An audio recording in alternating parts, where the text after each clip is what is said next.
8 Confederate cemeteries across the U.S. Security guards now are working around the clock, keeping watch at these final resting places. And this protection, including at 2 cemeteries here in Ohio, is paid for through your federal tax dollars. Well, it's a steep price tag that has some questioning if this is a waste of your money. We put 5 on your side investigator Joe Paganakis on the case. And Joe, you took your concerns straight to the Veterans Administration. That's right, Rob. We asked the VA, is it really necessary to continue to pay a private security firm to guard Confederate cemeteries, and couldn't these tax dollars be put to better use?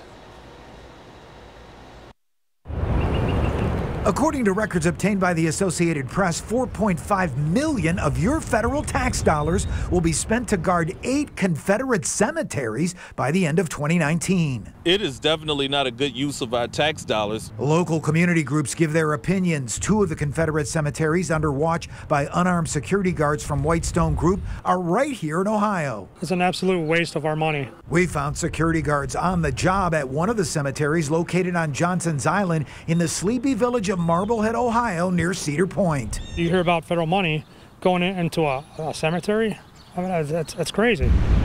None of the federal agencies contacted by News 5 could tell us if any of the cemeteries being guarded in 5 states were ever vandalized since security was put in place following this vandalism at Camp Chase near Columbus in August of 2017. There have been no problems at this area.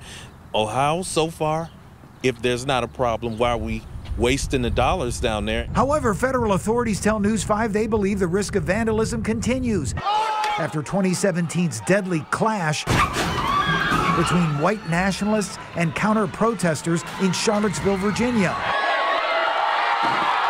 And protesters toppling and vandalizing statues in North Carolina and Virginia. And the VA's National Cemetery Administration responding to News 5 saying it has an obligation to provide protection for the facilities it manages and protect the staff and visitors who come and pay their respects here. I think taxpayers, they need to tell their local members of Congress they know about this. They're frustrated by it. They don't think it's a good use of money. Still, Steve Ellis, Executive Vice President of Nonpartisan Taxpayers for Common Sense, believes the VA needs to reevaluate the vandalism risk. If there is no threat to these cemeteries, then it's a waste of taxpayers' money. And when you look at it, the Veterans Affairs Department needs cash. Ohio Senator Sherrod Brown's office issuing a statement saying, quote, Brown will watch carefully as the next review is conducted. In general, Senator Brown has said he believes symbols of the Confederacy should be removed from taxpayer-funded public property and put into museums where they belong, end quote.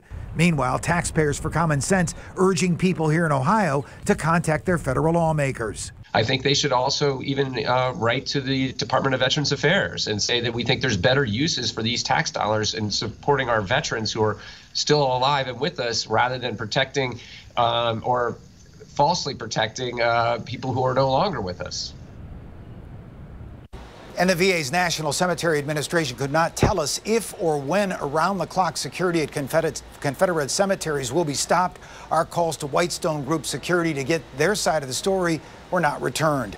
Live in the Tech Center, I'm 5 on your side investigator Joe Paganakis. The fate of a